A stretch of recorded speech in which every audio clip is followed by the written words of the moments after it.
ఒక శాస్త్రవేత్త ఉన్నాడు. ఆయన పేరు బెంజమిన్ ఫ్రాంక్లిన్. ఆయన మంచి విశ్వాసి. అయితే ఓసారి ఓ శాస్త్రవేత్తల సమావేశానికి వెళ్ళాడంట. ఆయనకి ఎప్పుడూ కోరిక ఉండేదంట, శాస్త్రవేత్తలు అందరూ కూర్చున్నప్పుడు బైబిల్ నుంచి ఏమన్నా చెప్పాలి అని. కానీ ఎప్పుడైనా చెప్పడానికి ప్రయత్నం చేస్తే వాళ్ళు అరిసేవాళ్ళంట, మాకు బైబిల్ వద్దు అని అరిసేవాళ్ళంట. అందుకనే ఆయన ఒకరోజు బాగా ఆలోచించి ఈ విధంగా చెప్పడం మొదలుపెట్టాడంట. ఏమన్నాడంటే, అయ్యా నేను ఈరోజు ఒక ప్రేమ కథ చెప్తాను అన్నాడంట. అంటే అందరూ జాగ్రత్త కూర్చొని వింటున్నారంట. వింటూ ఉంటే ఆయన చెప్పాడంట, స్తుతి అనే దేశములో, ఫలభరితం అనే ప్రాంతములో, రొట్టెలు అనేటువంటి ఊరిలో దేవుడే నా రాజు అనే ఒక ఆయన ఉండేవాడు. ఆయన ప్రసన్నత అని ఒక అమ్మాయిని పెళ్లి చేసుకున్నాడు.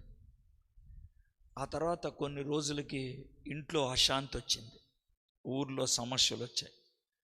అలాంటి గందరగోళాల మధ్యన 2 కొడుకులు పుట్టారు. పరిస్థితులకు అనుగుణంగా కొడుకులకు పేర్లు పెట్టారు.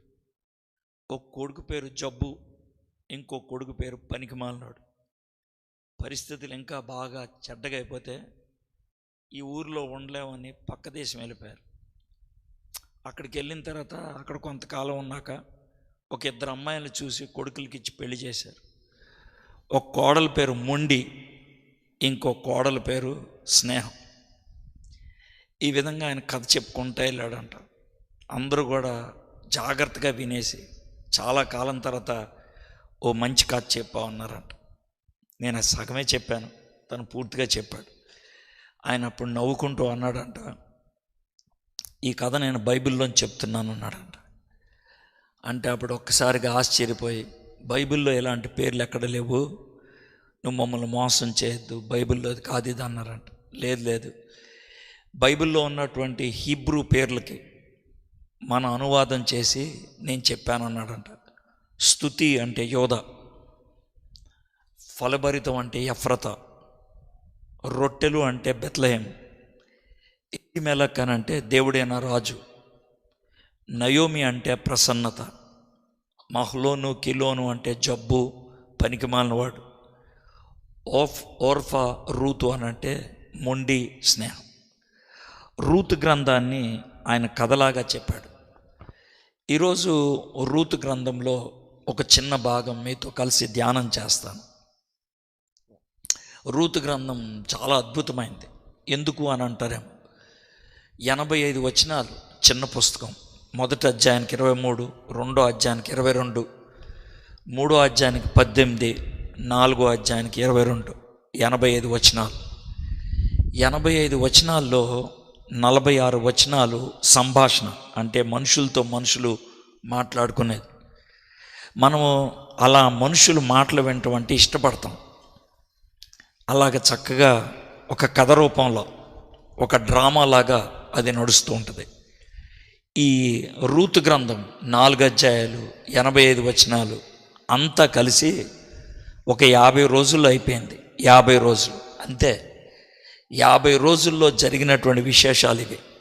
50 రోజులకు ముందు ఏమైందో పరిచయం ఉంటుంది, 50 రోజుల తర్వాత ఏమైందో చివరి మాటలాగా ఉంటుంది, అంతే.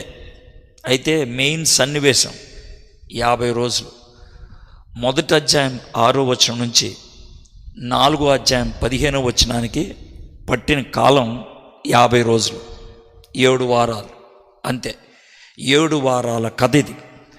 చాలా శక్తివంతమైనది. ఎందుకు అంటారేమో, ఈ కథ జరిగిపోయిన 100 సంవత్సరాల తర్వాత పుస్తకం రాశారు. 100 సంవత్సరాల దాకా రూతు గ్రంథం రాయల. రూతు చచ్చిపోయిన తర్వాత రాశారు. సమూయేలు దీన్ని రాశాడు. దావీదు రాజుగా అభిషేకించబడిన తర్వాత రాశాడు. సార్, రూతు గ్రంథం మనకేమన్నా ఉపయోగపడుతుందా అని అంటే చాలా రకాలుగా ఉపయోగపడుతుంది. మొదటి ఏంటనంటే, మన యేసు ప్రభువుకి విలువనిచ్చేది రూతు గ్రంథం. మనము దావీదు గొప్ప రాజు అని చెప్పడానికి కారణం రూతు గ్రంథం. దావీదు ఎవరో తెలుసుకోవడానికి రూతు గ్రంథం. బెత్లెహేంలో యేసు ప్రభు ఎందుకు పుట్టాలి అంటానికి రూతు గ్రంథం. ఒకవేళ ఈ 85 వచనాల ఈ చిన్న పుస్తకం లేకపోతే నేను చెప్పినటువంటి ఈ మాటలన్నిటికీ జవాబు ఉండేది కాదు. మనందరం క్రిస్మస్ అనగానే బెత్లెహేము పురం గురించి ఆలోచిస్తాం. ఎందుకని బెత్లెహేం పురం గురించి అంత ఎక్కువ ఆలోచించాలి? బెత్లెహేం పురంలో పుట్టక మునిపే యేసు ప్రభు బెత్లెహేం పురంలో పుట్టాలి అని నిర్ణయించడం జరిగింది. ఎందుకనంటే బెత్లెహేంకి ఇంకో పేరు ఉంది. ఏంటి ఆ పేరు అంటే దావీదుపురం అని. దావీదు ఎక్కడ పుట్టాడో మనకి బైబిల్లో ఇంకెక్కడ రాయలేదు. రూతు గ్రంథం ఒక్క చోటే రాశారు. చాలా జాగ్రత్తగా చెప్తున్నా, చిన్న పుస్తకం. అది లేకపోతే దావీదు ఎక్కడ పుట్టాడో మనకు తెలిసేది కాదు. బెత్లెహేముని దావీదుపురం అని ఎందుకు పిలిచారో మనకు తెలిసి ఉండేది కాదు.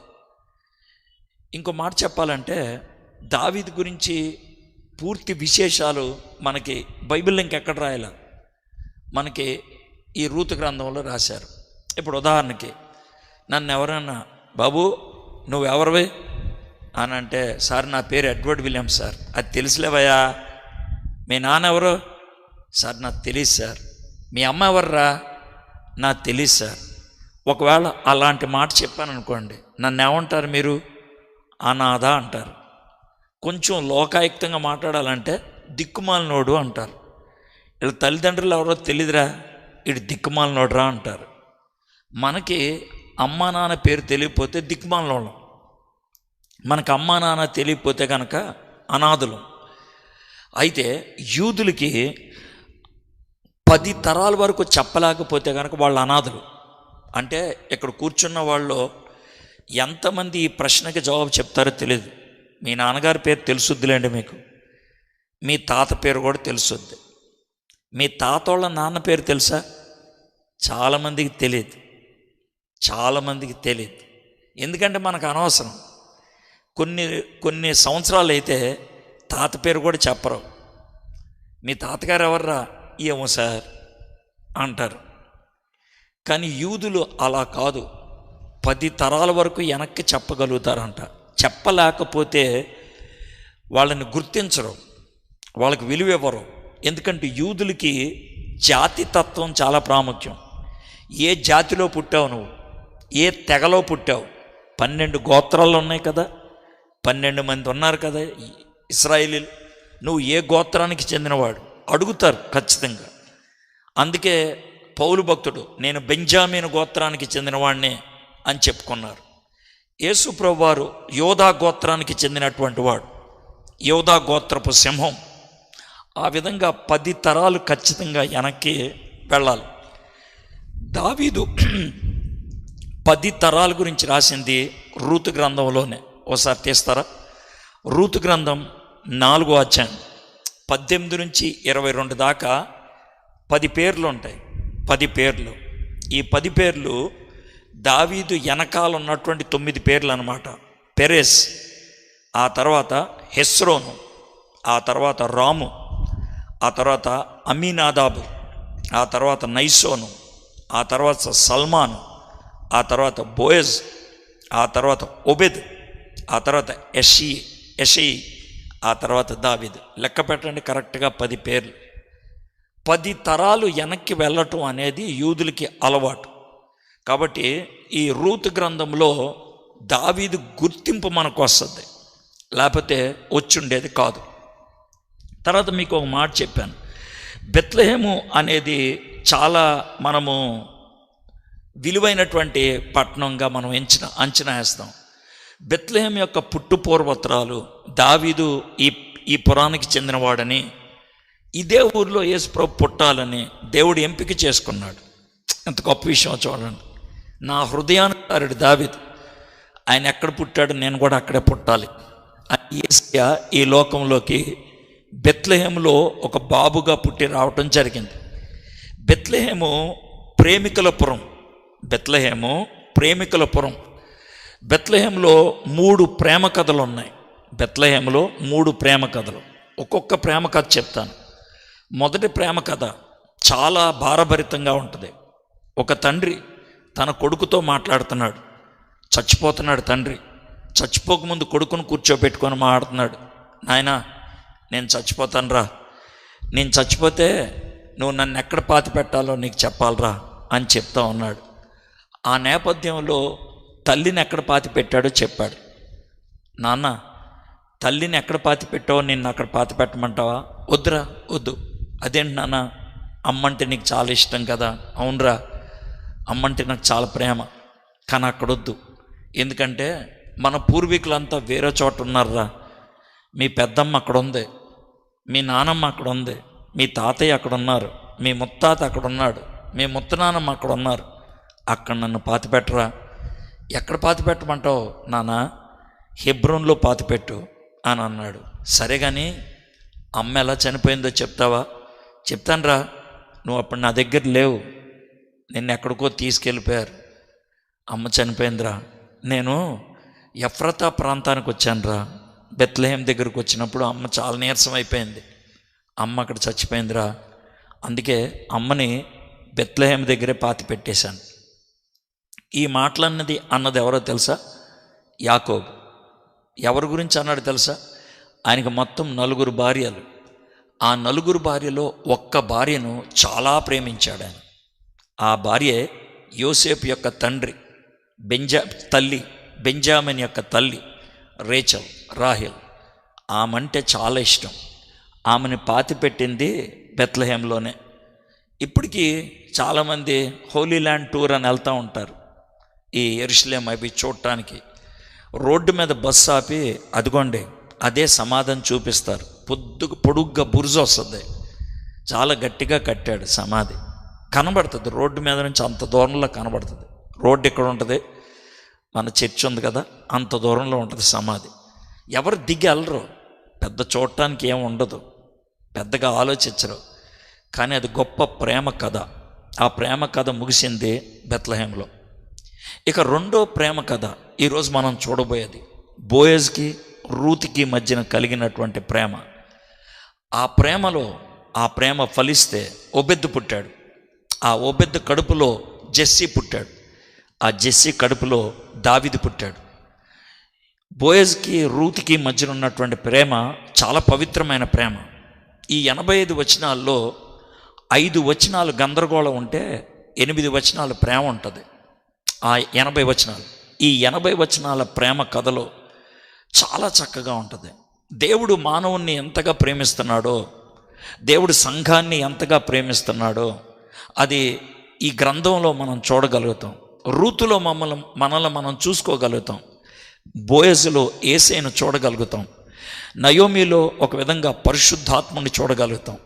చాలా దివ్యమైనటువంటి గ్రంథం అది. రెండో ప్రేమ కథ.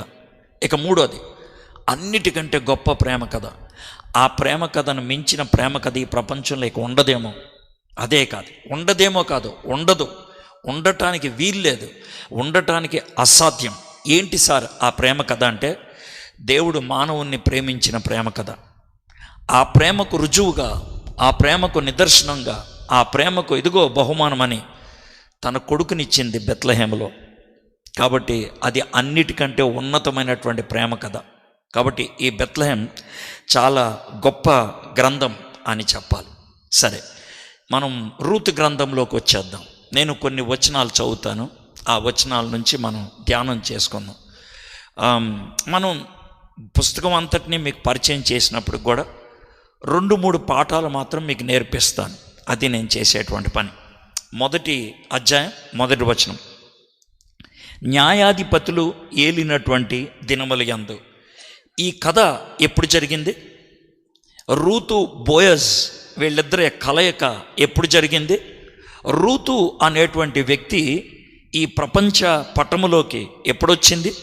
న్యాయాధిపతులు ఏలుతున్నటువంటి దినాల్లో. న్యాయాధిపతుల గురించి చిన్న కథలాగా మీకు చెప్తాను.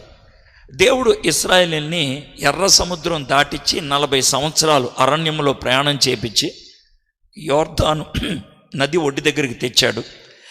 అక్కడ మోషే చనిపోయాడు. ఆ తర్వాత యెహోషువ వాళ్ళని నడిపించేవాడయ్యాడు.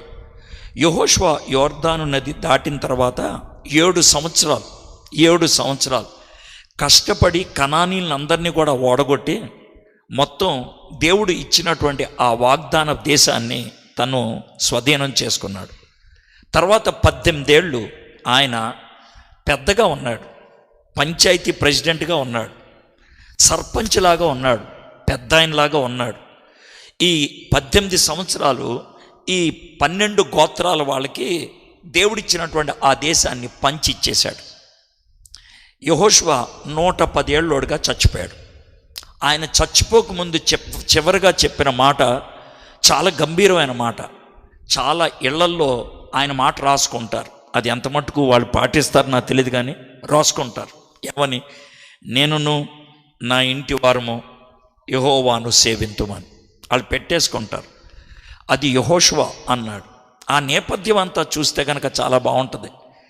యెహోషువ తాను చచ్చిపోకముందు చెప్పినటువంటి మాటలు, నేను ఇంకెంతకాలం బతుకుంటానో తెలియదు, నేనైతే ఇది నిర్ణయం తీసుకున్నాను, నేనైతే యెహోవాని సేవించాలని నిర్ణయం తీసుకున్నాను, మరి మీరేమంటారు అని ప్రశ్నించి ఆయన ప్రసంగాన్ని ముగించాడు.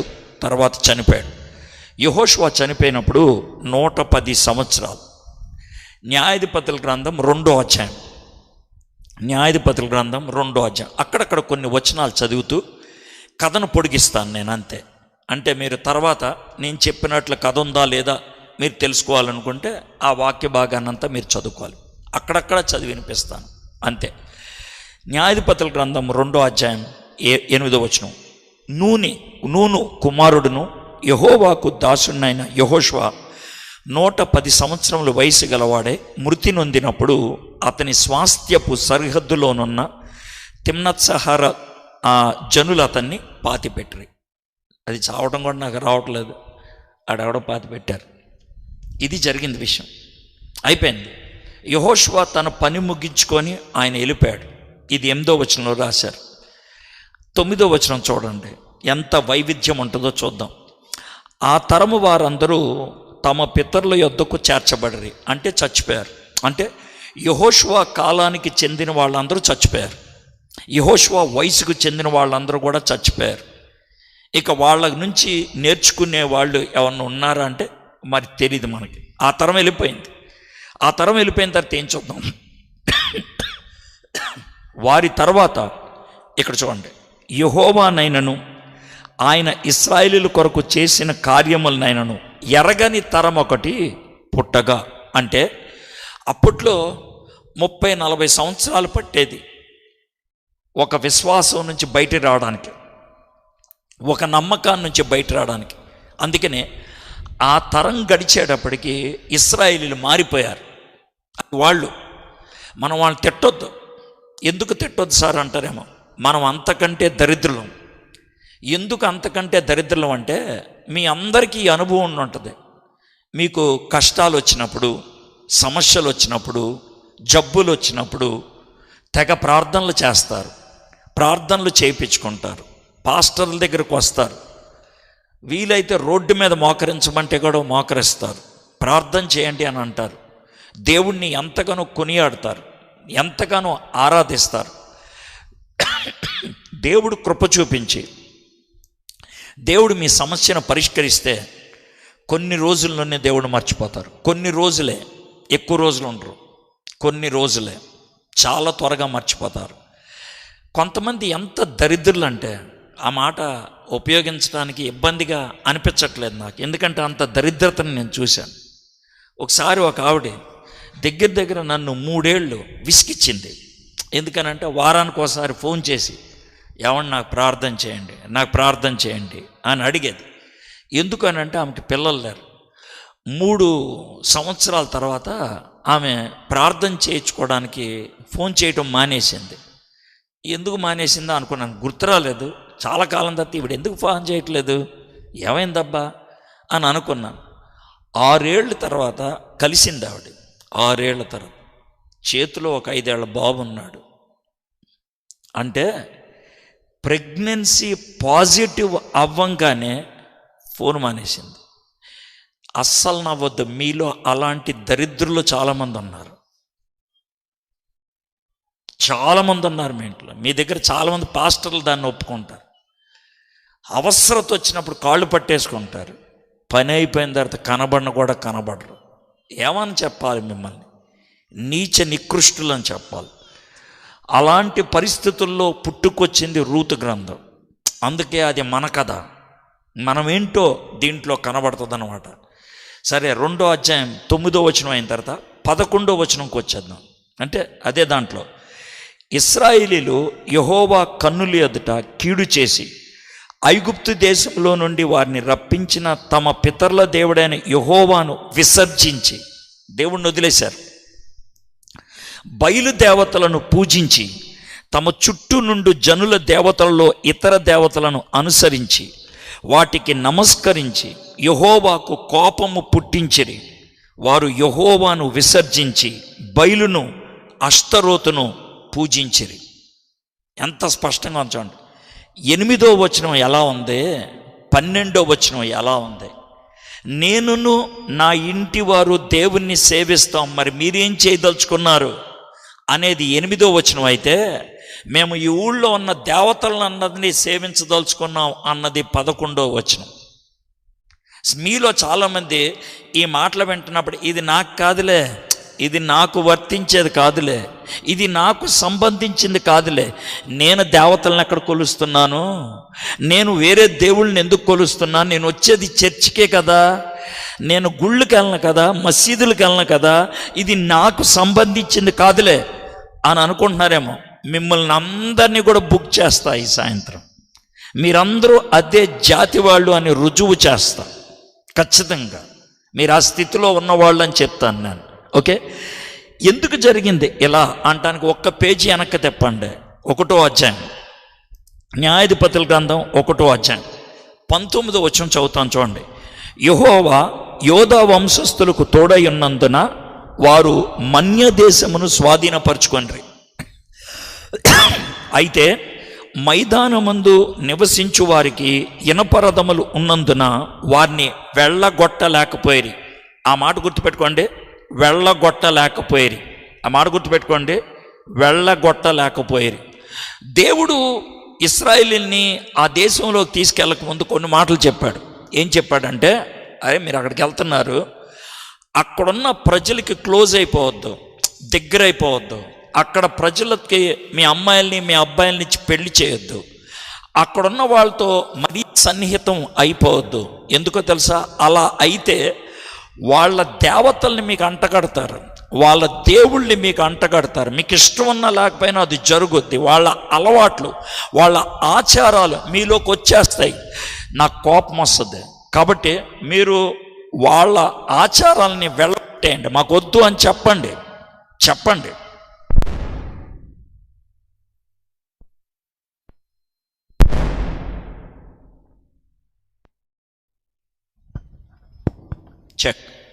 చెక్ వాళ్ళతో మీరు మమేకం అయిపోవద్దు, వాళ్ళకి దగ్గర అవ్వద్దు అని దేవుడు చెప్పాడు. చెప్పితే వాళ్ళు వినలా. జాగ్రత్త. వాళ్ళు చేసింది ఏంటనంటే, వాళ్ళు యెహోవాని వదిలిపెట్టలా. జాగ్రత్త విన, అటే వేం చూడక్కర్లా, వాళ్ళు వెళ్ళిపోతారు. వాళ్ళు చూసి మీరు చేసే సింగనాదం ఏమి లేదు. వెనక చూడండి. మీరు మిస్ అయితే కనుక, ఆర్డర్ మిస్ అయితే కనుక తర్వాత ఆడెవడో అని అడుగుతారు మధ్యలో. నేను సొల్లు చెప్పడానికి రాలా, జరిగింది వరుస క్రమంలో చెప్తున్నా. చివరిలో వినొచ్చులే అంటే అర్థం కాదు, పూర్తిగా వినండి. మీకు ఇష్టమయ్యే విధంగానే చెప్తున్నాను కదా, కఠిన పదాలు ఏమి లేవు కదా, వినండి. అర్థమైందా? జాగ్రత్త వినండి. అయితే దేవుడు వాగ్దానం చేసిన ఆ దేశంలోకి వచ్చినప్పుడు ఆ మాట చెప్తే వాళ్ళు యెహోవా దేవుణ్ణి వదిలేలా. మీరు కూడా యెహోవా దేవుణ్ణి వదిలేలా. అందుకే మీటింగ్కి వచ్చి కూర్చున్నారు. రాత్రి 10 వచ్చి కూర్చున్నారు. ఇక్కడ బాగానే ఉంది. ఇంకో గంట కూర్చుంటారు ఇక్కడ. నేను కాదనట్లా, మీకు దేవుడు అంటే ప్రేమ లేదని నేను అన్నం ఉంది, అందుకే ఎంతసేపు కూర్చున్నారు ఇక్కడ. లేకపోతే ఇంటికి వెళ్ళి సీరియల్ చూసిండేవాళ్ళు. కానీ మీకుండేటువంటి పరిస్థితి ఏంటంటే, వాళ్ళకున్నది ఏంటనంటే, వాళ్ళు యెహోవా దేవుణ్ణి వదలలేదు, ఆ ఊర్లో ఉన్న ఆచారాలు కూడా వదలలేదు వాళ్ళు. మీరు కూడా అంతే. సరే, ఏదో ఒక్క మాట చూపించేసి వెళ్ళగొట్టలేదని అలా అంటారేంటి అని అంటారేమో. చూద్దాం. 1వ అధ్యాయంలో మనం ఇంకొన్ని వచనాలు చూద్దాం.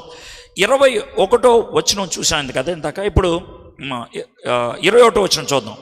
యెరూషలేములో నివసించు యెబూసీయులను బెన్యామీలు వెళ్ళగొట్టలేదు. రెండోసారి 19వ వచనంలో వెళ్ళగొట్టలేదు, 21వ వచనంలో వెళ్ళగొట్టలేదు. 27వ వచనం మనష్షీయులు స్వాధీనపరచుకోలేదు. ఇది 27వ వచనం. 29వ వచనం, ఎఫ్రాయిములు వెళ్ళగొట్టలేదు. ఇది 29వ వచనం. 30వ వచనం, జెబులూనీలు వెళ్ళగొట్టలేదు. 32వ వచనం, మరియు ఆ దేశ నివాసులైన కనానీలను వెళ్ళగొట్టక వారి మధ్యన నివసించిరి. వీళ్ళంతా చేసింది ఏంటంటే కలిసిపోయారు. వాళ్ళ ప్రభావం వీళ్ళ మీద ఎంత గట్టిగా పడిందంటే వాళ్ళ ఆచారాల్ని వీళ్ళు సులభతరంగా పాటించేయటం మొదలుపెట్టారు. ఎలాగా? యుద్ధానికి వెళ్ళేటప్పుడు ఒక దేవుడి పేరు ఉపయోగించేవాళ్ళు. ఏం పేరు అది? యుద్ధాశూరుడు. చెప్పండి, నెక్స్ట్ మాట ఏంటి? యుద్ధాశూరుడు. చెప్పండి సార్. మరి చెప్పరే, మీకు వచ్చే డైలాగే కదా, యుద్ధాశూరుడు యెహోవా. కాబట్టి యుద్ధానికి వెళ్తే కనుక ఎవరి దగ్గరికి వెళ్ళాలి? యెహోవా దగ్గరికి వెళ్ళాలి.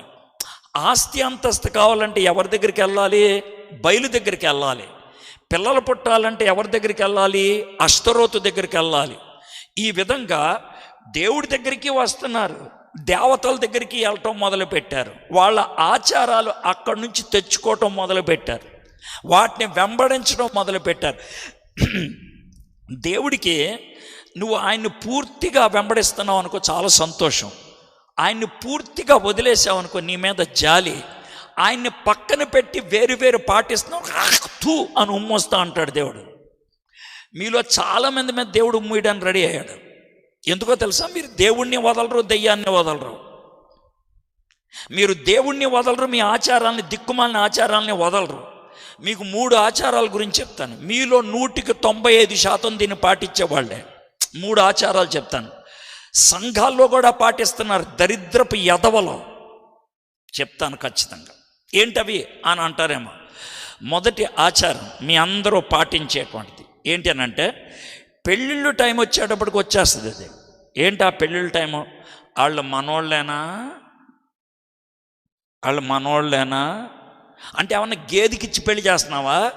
కుక్కకిచ్చి పెళ్లి చేస్తున్నావా? లేకపోతే గాడిదకిచ్చి పెళ్లి చేస్తున్నావా? మనిషిగా ఇచ్చి చేసేది. మనుషులందరూ వచ్చింది ఆదాము దగ్గర నుంచేగా. మనుషులందరూ కూడా యేసు ప్రభు స్వభావం కలిగిన వాళ్ళేగా. మనుషులందరూ కూడా దేవుడు తన స్వరూపంలో చేశాడుగా. ఈ దిక్కుమాలిన కులం ఎవడిచ్చాడు నీకు? రేయ్, ఎవడిచ్చాడు?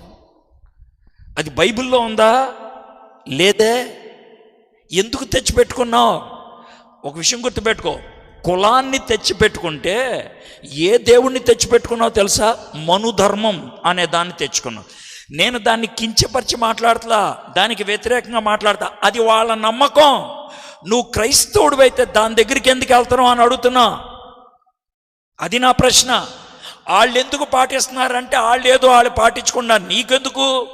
నువ్వు బైబిల్ చదివే వ్యక్తివి, నువ్వు దేవుడు అందరినీ ఒకే విధంగా సృష్టించాడని నమ్మేటువంటి దేవుడివి, అందరికీ ప్రభు అని నమ్మేవాడివి. అలాంటి వ్యక్తి అయినప్పుడు ఆ కులాల జోలికి ఎందుకు వెళ్ళాలి? మీలో చాలామంది కులం మీద ఆలోచించే వాళ్ళు ఉంటారు. కులాన్ని బట్టి స్నేహం, కులాన్ని బట్టి పెళ్ళి, కులాన్ని బట్టి ఆ ఇంట్లో ఉండాలో లేదో నిర్ణయం, కులాన్ని బట్టి బతకడం. ఇంకెంత దరిద్రం అంటే, ఆ కులం ఉంటుందంటే రాయితీ వస్తుందంటే, చర్చిలో ఒక పేరు ఉంటుంది, ఆఫీస్లో ఒక పేరు ఉంటుంది. కొంతమందికి, చాలామంది చదువుకున్న ఎదవలు ఉన్నారు ఇక్కడ. టీచర్ ఉద్యోగాలు చేసి, ఆఫీసర్ ఉద్యోగాలు చేసే పనికి మాలిన ఎదవలు ఉన్నారు ఇక్కడ. వాడికి ఆఫీస్లో ఒక పేరు ఉంటుంది, చర్చిలో ఒక పేరు ఉంటుంది వాడికి. దానికి కూడా అంతే. సార్ మర్యాదలాగా మాడుతున్నావు అంటాడు. మర్యాద ఏంటో? చెప్పు తీసుకొని కొడతాను నిన్ను. చెప్పు తీసుకొని. తెలీదంటారా నీకు? తెలీదా నీకు? నీకు రాయితీ కావాలి, దేవుడు కావాలి. మళ్ళీ ఈ పాస్టర్ల దగ్గరకు వచ్చి నన్ను కమిటీలో పెట్టుకుంటాడు వాడు ఎంతవా అడుగుతారు. ఎందుకలా అడుగుతారు? పెళ్లి టైంకి వచ్చేప్పటికి పెళ్లి చర్చిలో చేరు. ఎవడైనా ఫోటో తీసి పెడతాడేమో అని భయం. కళ్యాణ మండపంలో చేస్తారు. అర్థమవుతుంది? ఈ డ్రామాలన్నీ తెలియక చేసే ఎదవ పని కాదు ఇది, తెలిసి చేసే ఎదవ పని. ఎంత తిడితే కొంచెమైనా గుచ్చుకుంటుందేమో అని చెప్తున్నాను మీకు. ఇది ఇప్పుడు కూడా గుచ్చుకోకపోతే దున్నపోతువి నువ్వు, పంది కుక్కవి. అన్నం తింటలా పెంట తినేవాళ్ళు. నేను కులాన్ని తిట్టట్లా, అస్సలు తిట్టట్లా. అది వాళ్ళకు ఉంది, అది వాళ్ళ అలవాటు. నీకెందుకు వచ్చింది? నీ దగ్గరికి ఎందుకు తెచ్చుకున్నావు? ఇది అర్థమైంది కదా. ఇక రెండో అలవాటు చెప్తాను. ఏంటి తెలుసా? మీ అమ్మాయికో మీ అబ్బాయికో పెళ్లి సంబంధం సెట్ అయిపోయింది. మీరు చుట్టాలతో ఇరుగు పొరుగు వాళ్ళతో మాడుకుంటూ ఉంటారు, బాగా క్లోజ్ కదా. ఏమండి, మా అమ్మాయికి పెళ్లి కుదిరిందండి, మా అబ్బాయికి పెళ్లి కుదిరిందండి. అవునా? పెళ్ళెప్పుడు? అదేనండి, మా పాస్టర్ గారిని అడిగి రేపు సోమవారం కానీ మంగళవారం కానీ డిసైడ్ చేసుకొని, సోమవారం వెళ్తారా పెళ్లి డేట్ డిసైడ్ చేసుకోవడానికి? అది మంచి రోజు కాదండి, మంచి రోజు కాదు. బుధవారం వెళ్ళండి, రాహుకాలం వెళ్ళిపోద్ది, అప్పుడు వెళ్ళి డేట్ ఫిక్స్ చేసుకోండి. ఎవడు చెప్పాడురా నీకు? ఎవడు చెప్పాడురా నీకు? ఈ 7 రోజులు దేవుడే సృష్టించాడు మనకి. మన అధీనంలో చుక్కలు ఉంటాయి కానీ చుక్కల అధీనంలో మనం ఉండమే. దేవుడు భూమికి రాజుగా చేశాడు మనల్ని. అవి మన మీద ఏలో, మనం వాళ్ళని ఏళ్తాం. నీకు అంత సామర్థ్యాన్ని ఇస్తే ప్రతి పనికి మాలిన దానికి కాళ్ళు పట్టుకుంటున్నావు నువ్వు. ఎవడు చెప్పాడురా నీకు మంచి రోజు చెడ్డ రోజు అనేది ఉంటుందని? ఎవడు చెప్పాడు? పంచాంగం దగ్గరికి వెళ్ళమని ఎవడు చెప్పాడు? పంచాంగాన్ని తిట్టట్లేదు నేను, అది వాళ్ళు ఫాలో అవుతారు. నీకెందుకు నువ్వెందుకు వెళ్తున్నావు అక్కడికి? లేదా పంచాంగం చూస్తావంటే వెళ్ళి గుళ్ళో పెళ్లి చేసుకో. చర్చికి ఎందుకు వచ్చావు? ఈ పాస్టర్ల దగ్గరికి ఎందుకు వచ్చావు? కొంతమంది పాస్టర్లు ఉంటారు దిక్కుమాలిన ఎదవలు, పనికిమాలిన ఎదవలు, పెంటలో ముచ్చిన చొప్పుతో కొట్టాలని. ఎందుకో తెలుసా? ఆ అయ్యగారు పంచాంగం ప్రకారం ఈరోజు బాగుంది. అవునమ్మా, చాలా మంచిదమ్మా, మన దేవుడు కూడా అలాగా తారీఖులను కొన్నిటిని ప్రేమిస్తాడమ్మా అని చెప్పే ఎదవలు ఉంటారు లేదు సార్? పెద్దవాళ్ళు చెప్పండి, ఎదవలు నోట్లో పెంట కొట్టేసేలా. మళ్ళీ ఆడు పాస్టర్ ఇది చెప్తున్నా కూడా నీకు సిగ్గనిపించకపోతే, ఇది చెప్తున్నా కూడా నీ మనసులో మార్పు రాకపోతే, ఇది చెప్తున్నా కూడా ఇలాంటి దిక్కుమాలిన పని చేయకూడదు అనిపించకపోతే,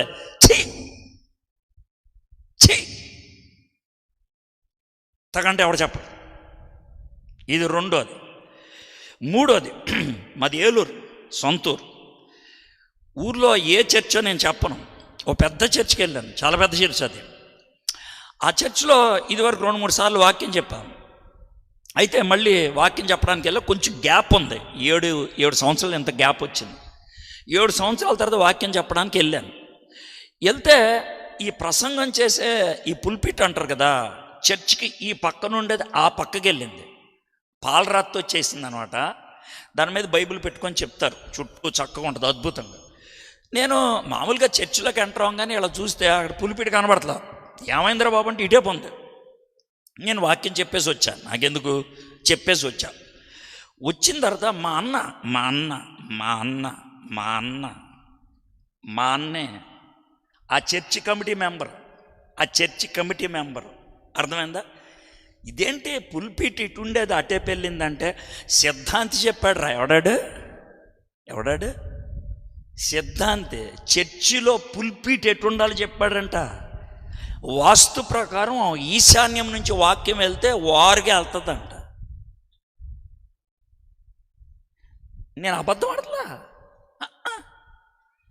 మీరు పర్సనల్గా వచ్చి అడిగితే చర్చి పేరు కూడా చెప్తాను. నేను పబ్లిక్గా చెప్తే బాగోదని చెప్పట్లేదు, అంతే. అర్థమైందా? సిద్ధాంతిని అడిగి మార్చేశారంటండి. వీళ్ళు ఏమంటారండి,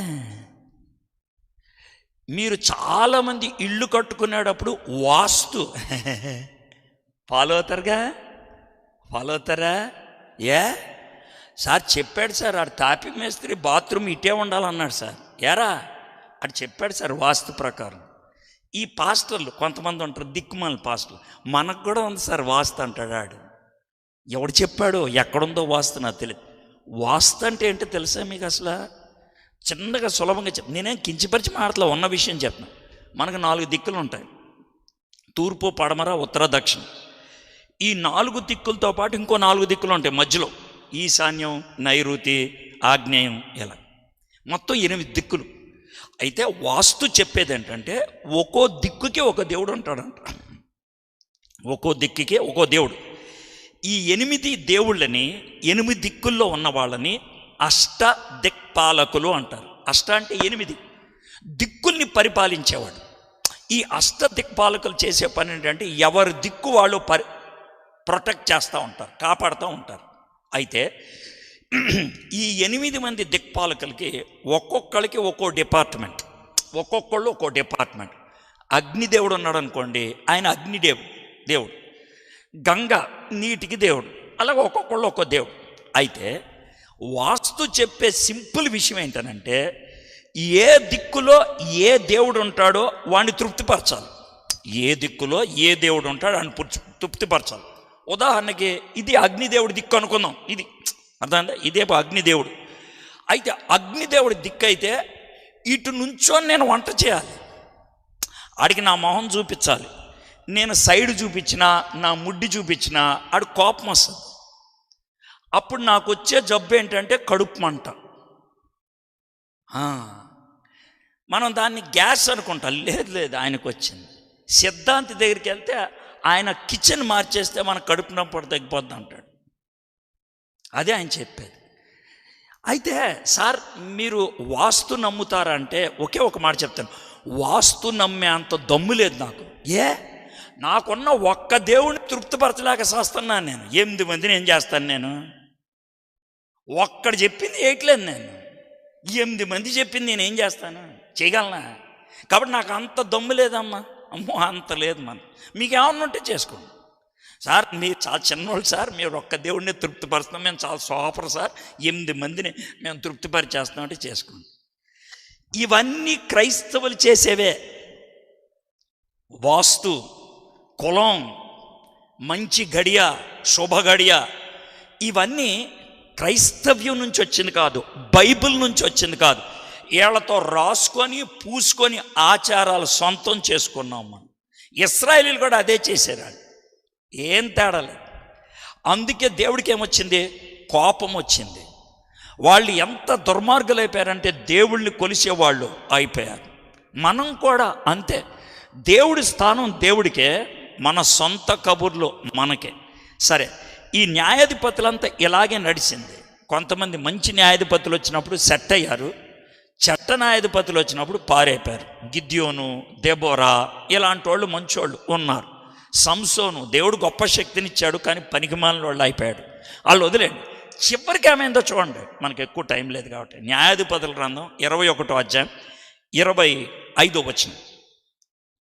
21వ అధ్యాయం 25, ఇది లాస్ట్ వచనం. ఇంకా దాని తర్వాత ఇంక లేదు న్యాయాధిపతులు.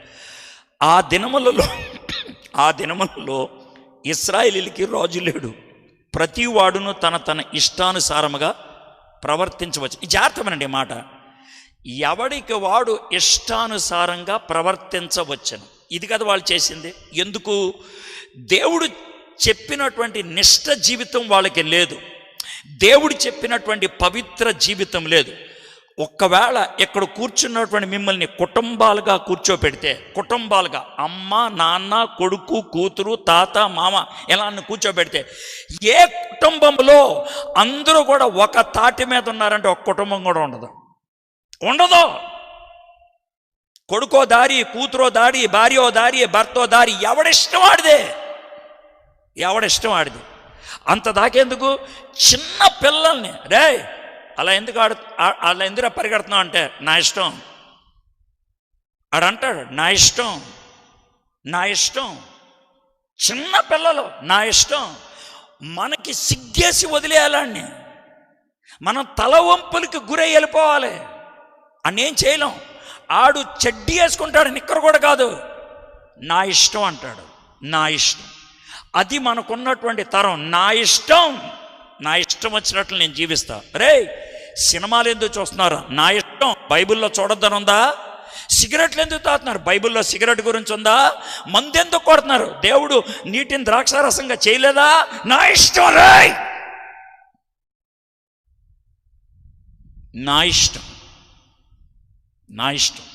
నా ఇష్టం వచ్చినట్లు నేను జీవిస్తాను.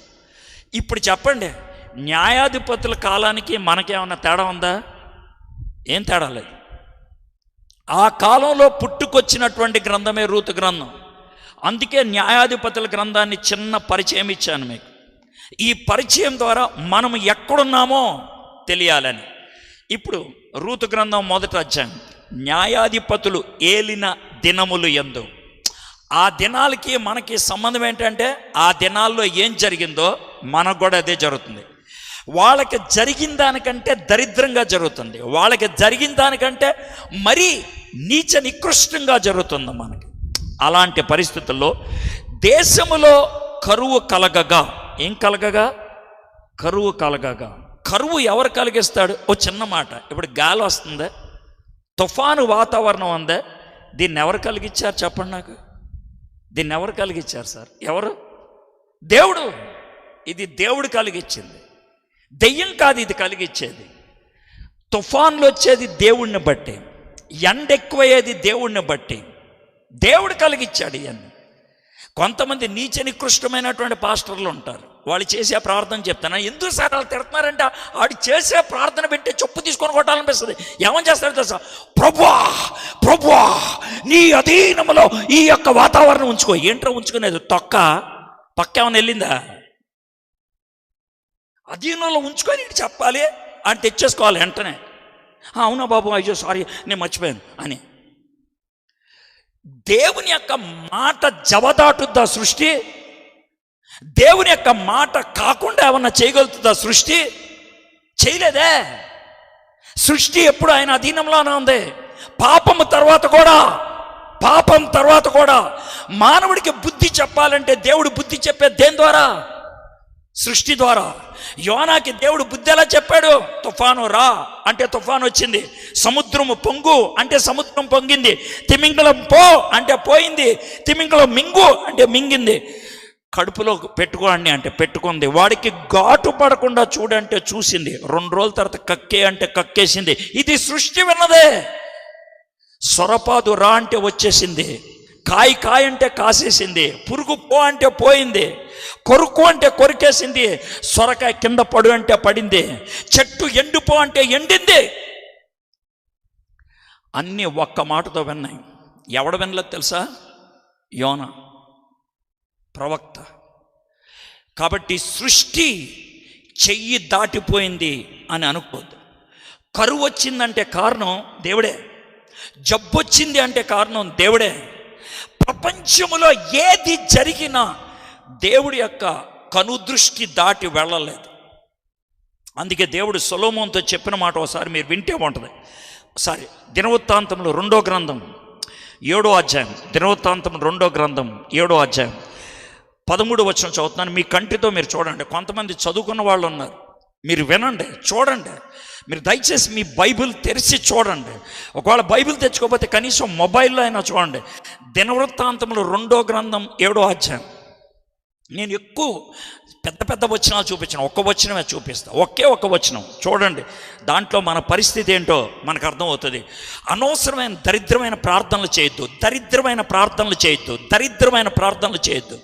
కోపం తెప్పించే ప్రార్థన చేయొద్దు. ప్రార్థనే కోపం తెప్పిస్తుంది. ప్రభువా వాతావరణం నీ అధీనంలో పెట్టుకో అంటే దేవుడు కోపం వస్తుంది. నా అధీనంలో పెట్టుకోవటం ఏంట్రా? నా అధీనంలో పెట్టుకోవటం ఏంటి? నా అధీనంలో. ప్రభువా ఆ టైంలో కరోనా వచ్చినప్పుడు చాలామంది వీడియోలు చేశారు.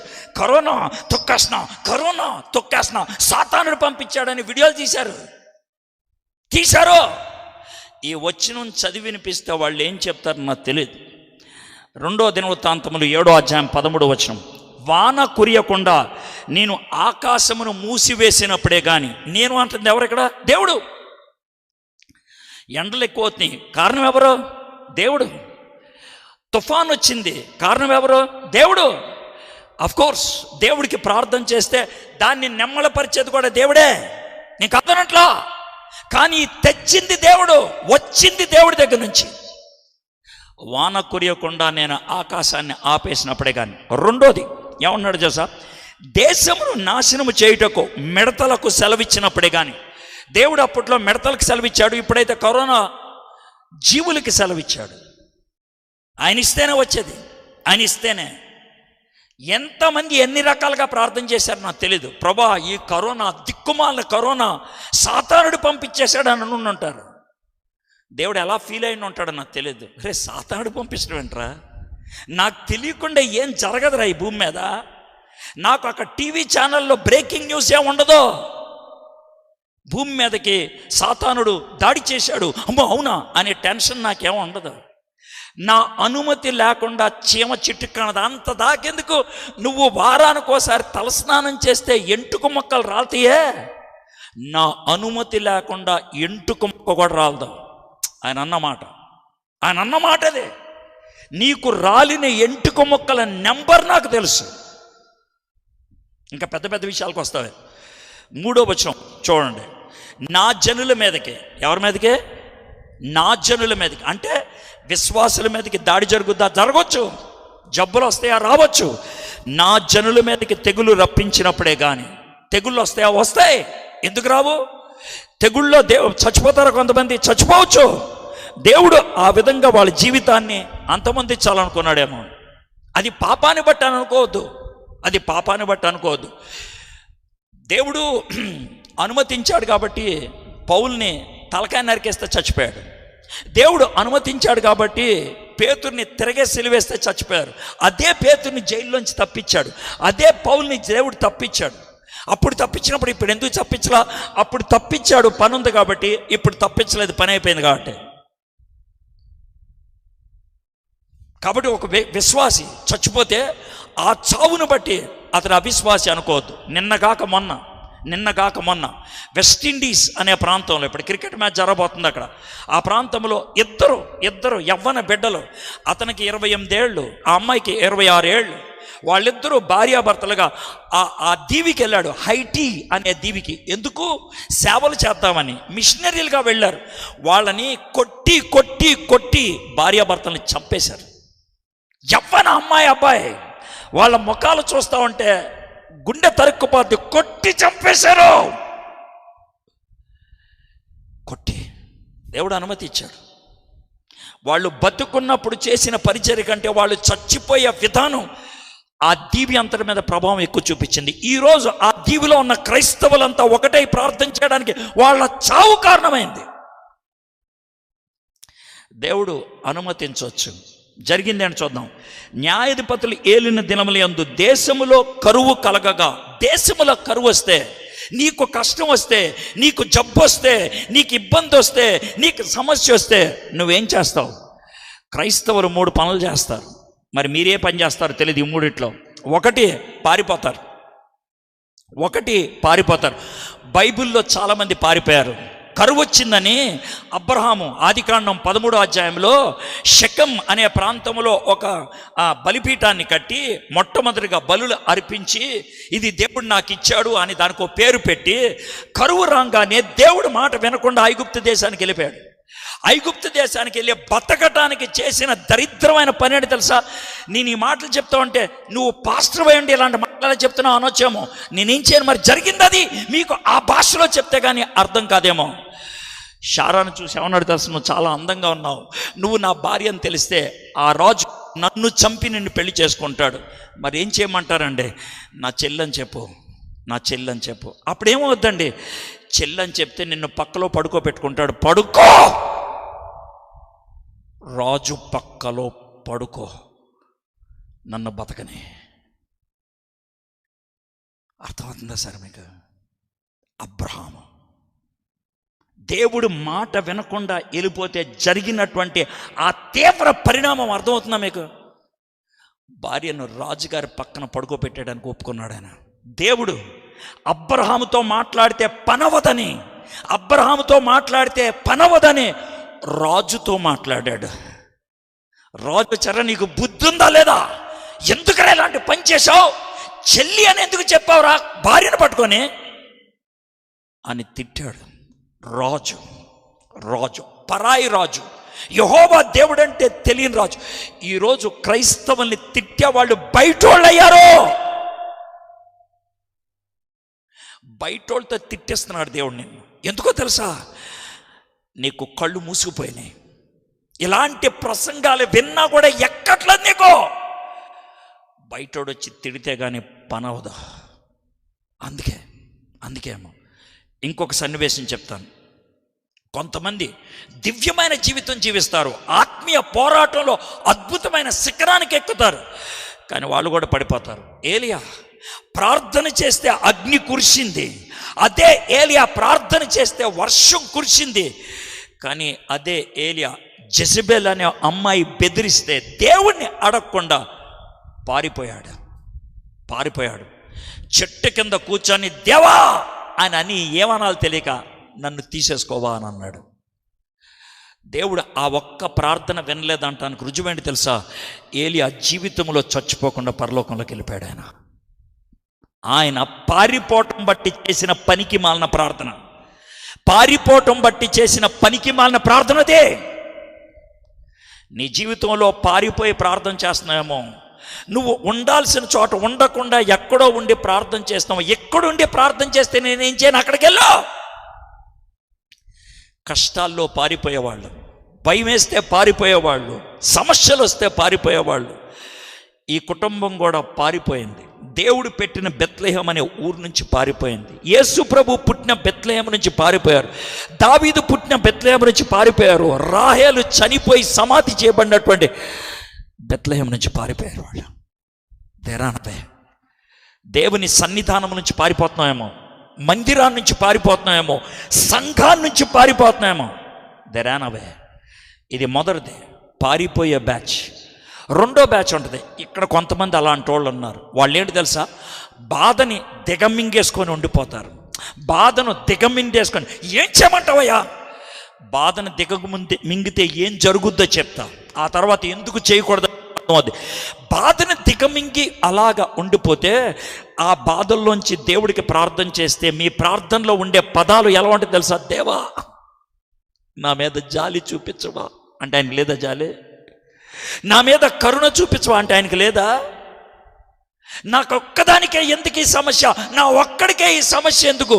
నువ్వు ఒక్కదానివే ఒక్కడు అలాంటి పరిస్థితిలో ఉంది. ఏలియా అదే ప్రార్థన చేశాడు, నేను ఒక్కడనే మిగిలానంటే.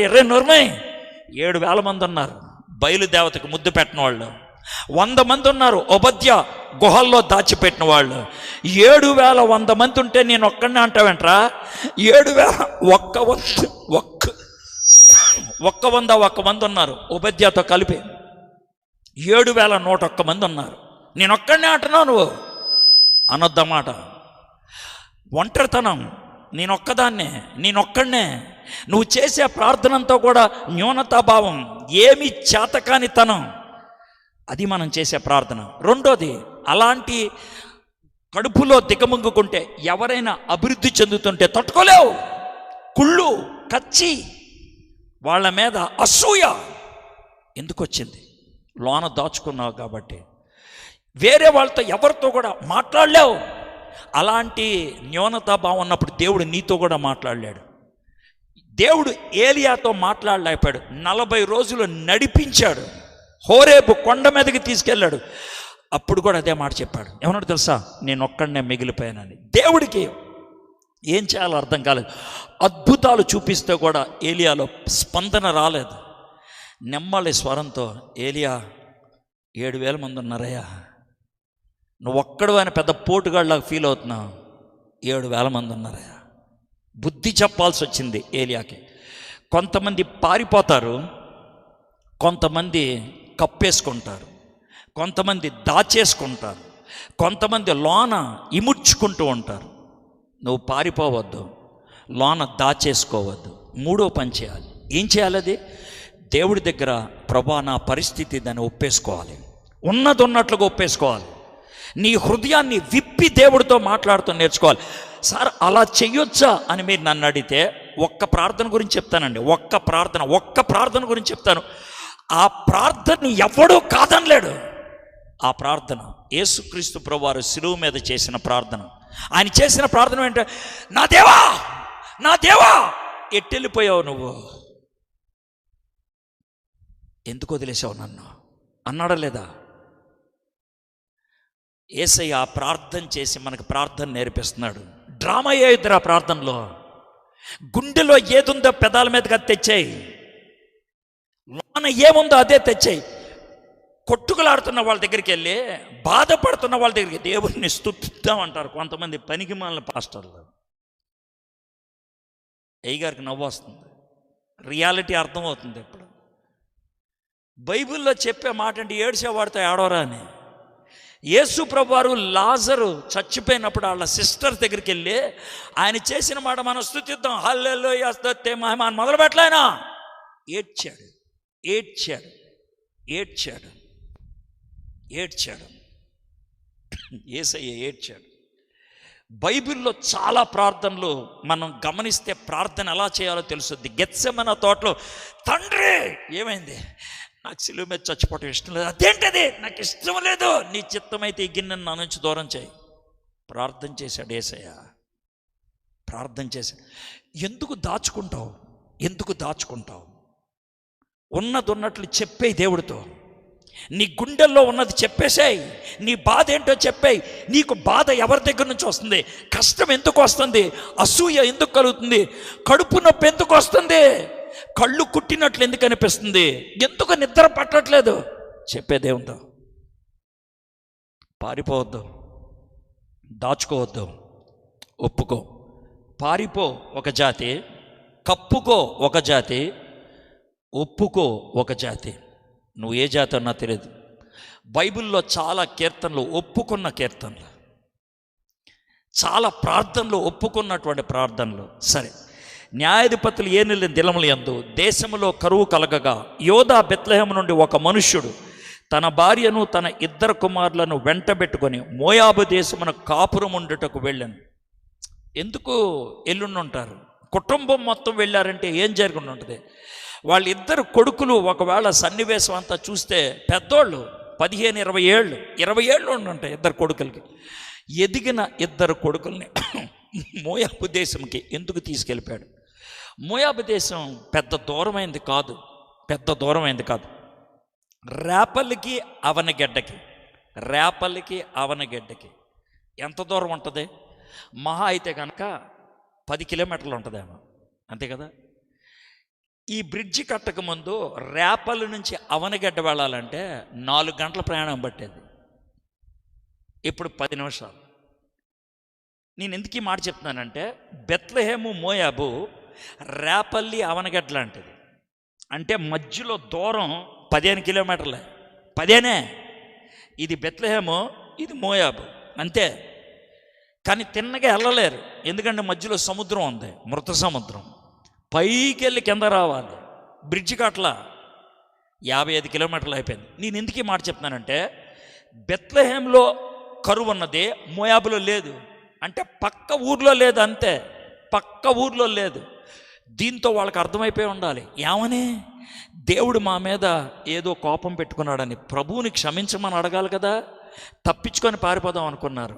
ఫ్యామిలీ మొత్తం కూర్చొని ఉంటారు. ఎలీమెలెకు ఇంటి మొగుడు పెద్దోడు ఒక నిర్ణయం తీసేసుకున్నాడు. నాయనా ఏంటాడే, మోయాబులో బిజినెస్ బాగుందంటరా, మనకి ఇక్కడ బిజినెస్ నడవట్లేదు, వెళ్ళిపోదాం అడిగే, మన ఆస్తి అంతా తీసుకొని వెళ్ళిపోదాం. భార్య ఒప్పేసుకుంది, కొడుకులు ఒప్పేసుకున్నారు, ఊపుకుంటూ వెళ్ళిపోయారు. మన నిర్ణయాలు, జాగ్రత్త వినండి, మన నిర్ణయాలు చాలా సందర్భాల్లో కుటుంబం అంతటి మీద ప్రభావం చూపిస్తుంది. కుటుంబం అంతటి మీద. నీ కూతురు ఎవరితోనో లేచిపోతే దాని ప్రభావం నీ మీద ఉండదా? చెప్పండి. నీ కొడుకు తాగుపోతే రేవ్ పార్టీలో దొరికితే దాని ప్రభావం నీ మీద ఉండదా? ఉంటదే. నా ఇష్టం, నేను ఒక్కడిని ఏమైనా చేయొచ్చు, నా ఇష్టం, నేను ఒక్కదాన్ని ఏమైనా చేయొచ్చు అనుకోవద్దు. నువ్వు తీసుకునే నిర్ణయాలు, నువ్వు జీవించే జీవితం ప్రతి ఒక్కరి మీద ప్రభావం చూపిస్తుంది. పాపం ఎలీమెలెకు, నయోమి 2 కొడుకులను తీసుకొని వెళ్ళిపోయారు. 2వ వచనం, ఆ మనిషిని పేరు ఎలీమెలెకు, అతని భార్య పేరు నయోమి, అతని 2 కుమారుల పేర్లు మహలోను కిల్యోను. వారు యోధా బెత్లెహేం వారైన ఎఫ్రాతీయులు. ఎఫ్రాతీయులు అంటే ఏంటి తెలుసా? Rich people. హైదరాబాద్ అంటే ఒక ఫీలింగ్ ఉంటుంది, హైదరాబాద్లో బంజారా హిల్స్ అంటే ఒక ఫీలింగ్ ఉంటుంది, చెన్నై అంటే ఒక ఫీలింగ్ ఉంటుంది, చెన్నైలో టీ నగర్ అంటే ఒక ఫీలింగ్ ఉంటుంది. మీకు అర్థమవుతుంది కదండి. కాబట్టి ఎఫ్రాతీయులు అంటే బాగా రిచ్ పార్టీ, బాగా పైసలున్న పార్టీ. భీమవరం మాది అంటే ఒక ఫీలింగ్ ఉంటుంది, భీమవరం రాజులు అంటే ఇంకో ఫీలింగ్ ఉంటుంది.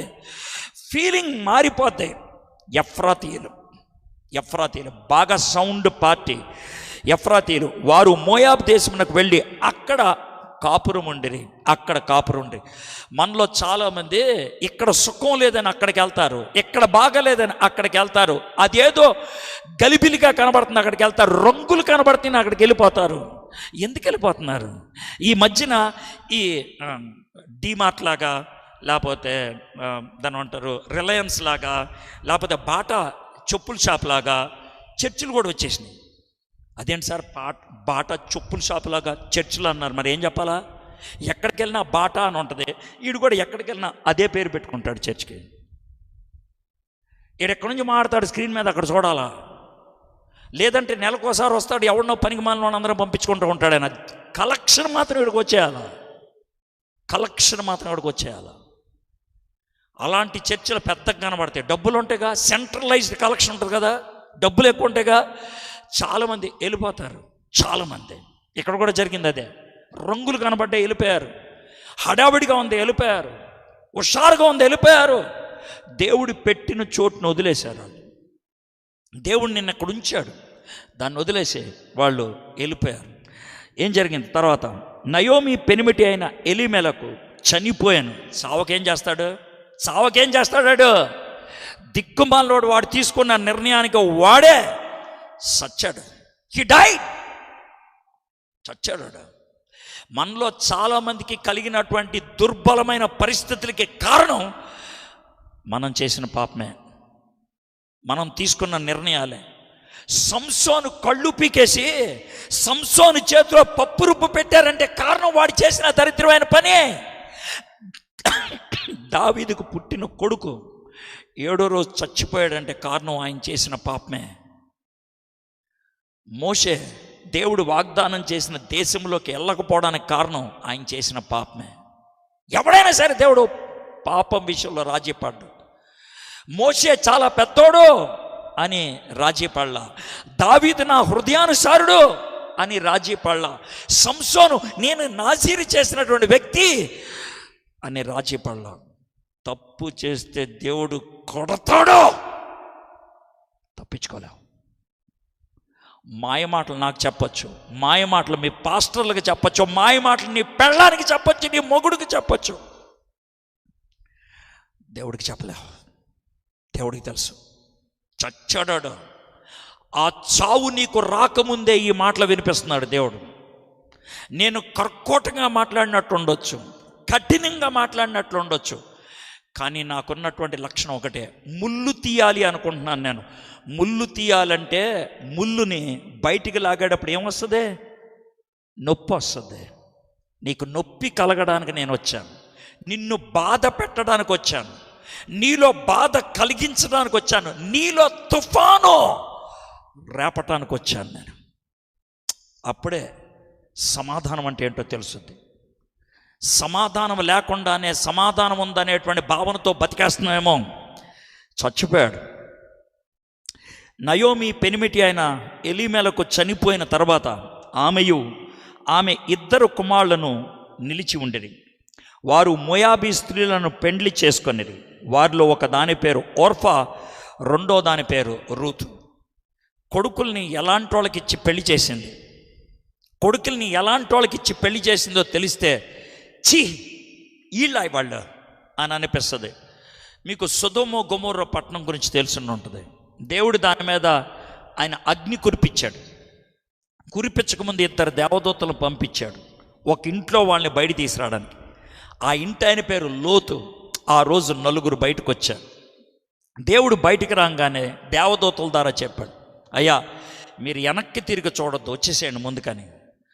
4 నడుచుకుంటూ వస్తున్నారు. లోతు భార్య పొట్టిచెర్లు గుర్తొచ్చాయేమో, ఇంకేమన్నా గుర్తొచ్చిందేమో. వెనక్కి తిరిగి చూసింది, ఉప్పు స్తంభం అయిపోయింది. తండ్రి 2 కూతుర్లు మాత్రం మిగిలిపోయారు, వెళ్ళిపోయారు.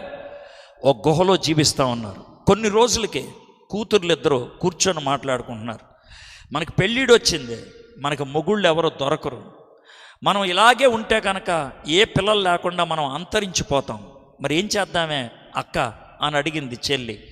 ఏం లేదు, నాకు ఐడియా వచ్చింది. ఏంటి చెప్పు, ఐడియా ఏంటి?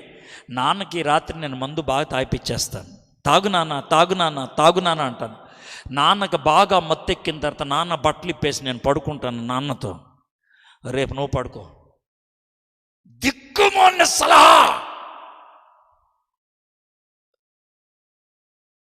ఆ పెద్ద కూతురికి పుట్టినటువంటి కొడుకే మోయాబు. ఆ కొడుకులోంచి వచ్చిన వాళ్ళే మోయాబీలు. ఆ మోయాబీల అమ్మాయిల్ని పెళ్లి చేశారు నయోమి, ఎలీమెలెకు. మీరు ఎవరికి ఇస్తున్నారు మీ పిల్లల్ని? ఎవరికి కట్టబడుతున్నారు మీ పిల్లల్ని? ఆలోచించుకోండి.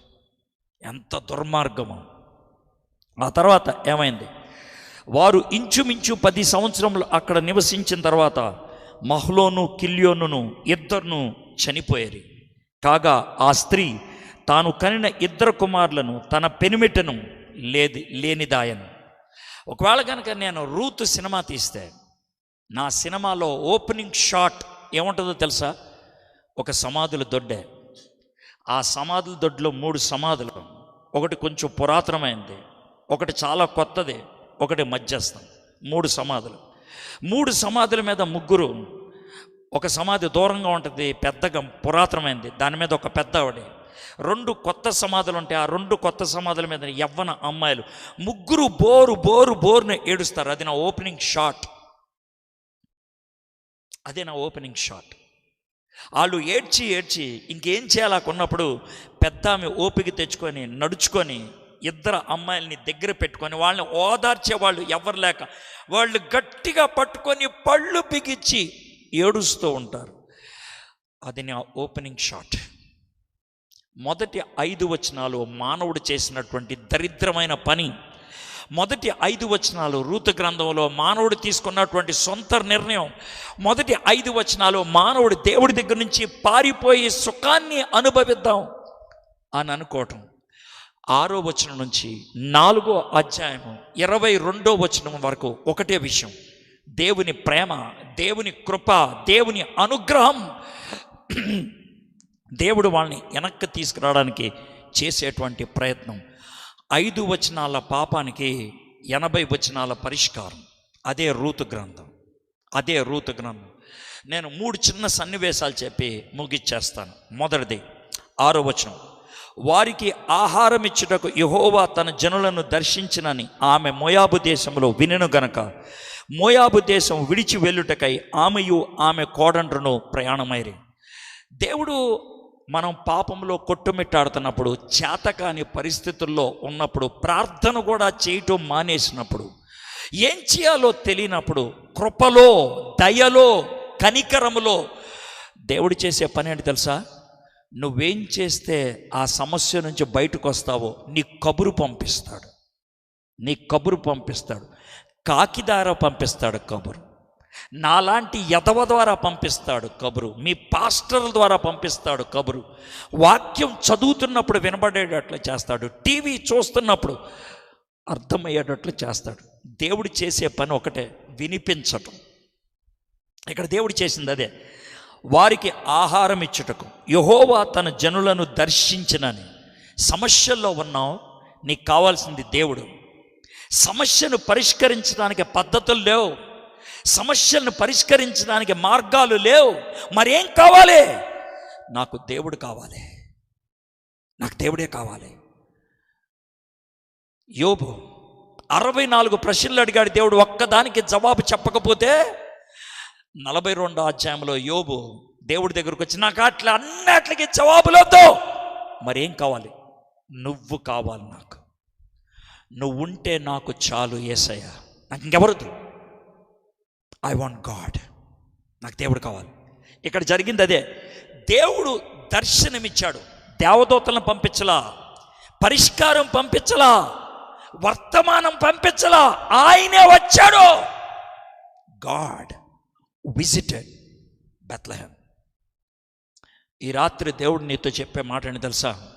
పరిష్కారం నేను ఎవరి ద్వారా పంపించను, నేనే ఇస్తాను. I am the solution. నేనే నీ సమస్యకు పరిష్కారం. That's what God says. నేనే నీ పరిష్కారం, నేను ఇస్తాను నీకు పరిష్కారం. వర్తమానం పంపించాడు.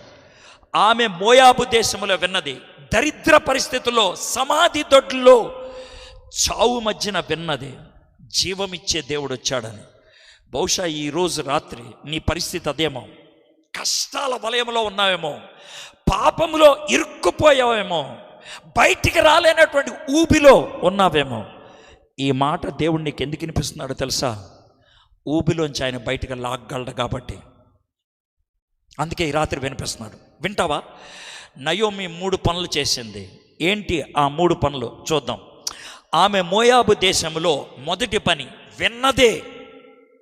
మొదటి పని విన్నదే. మీలో అందరూ వింటున్నారు, కానీ అందరూ వింటలేదు. ఏం మాట్లాడుతున్నావు నువ్వు? వింటున్నారు అంటున్నావు, వింటలేదు అంటావు అంటాను నేను. యేసు ప్రభు అదే డైలాగ్ వేశాడు. కొండ మీద ప్రసంగంలో ఆయన మాట్లాడిన ప్రతి ప్రాముఖ్యమైన సన్నివేశం తర్వాత మాట అనేవాడు, చెవులు కలిగిన వాడు వినుగాక. ఎందుకన్నాడు ఆ మాట? చెవుటాళ్ళు అయితే ఎలా వింటారు? ఎందుకన్నాడు ఆ మాట? మీరు చెవులతో వింటున్నారు, గుండెల్లోకి వెళ్ళట్లేదు అదే. చెవులతో వింటున్నారు, బుర్రలోకి ఎక్కట్లేదు అదే. చెవులతో వింటున్నారు, దాన్ని కార్యాచరణలో పెట్టడానికి ఇష్టపడలేదు. విని వదిలేద్దాం అనుకుంటున్నారు అంతే. అది వినటం కాదు. ఎంతమంది తల్లిదండ్రులు ఇలాంటి మాటలు చెప్తారు? సార్, మా అబ్బాయి నా మాట వినిపించుకోవట్లేదు సార్ అంటే చూడాడికే కాదు. మా పిల్లలు నా మాట వినరు సార్ అంటే చూడాళ్ళకే కాదు. నయోమి విన్నది. ఎవరు చెప్పారు నాకు తెలియదు. దేవుడు పేరు రాయలా. ఎవరు చెప్తే నీకే పరిష్కారం నీ దగ్గరకు వచ్చింది. ఎవడు చెప్పాడు నీకు? ఎందుకో దేవుడు ఎవరినైనా పంపిస్తాడు. ఏలియా దగ్గరికి కాకులను పంపించాడు, బిలాము దగ్గరికి గాడిదను పంపించాడు, నీ దగ్గరికి పంది లాంటి నన్ను పంపించాడు. నేను ఒక పంది లాంటోనే, నన్ను పంపించాడు. ఎవడ పంపిస్తే నీకే?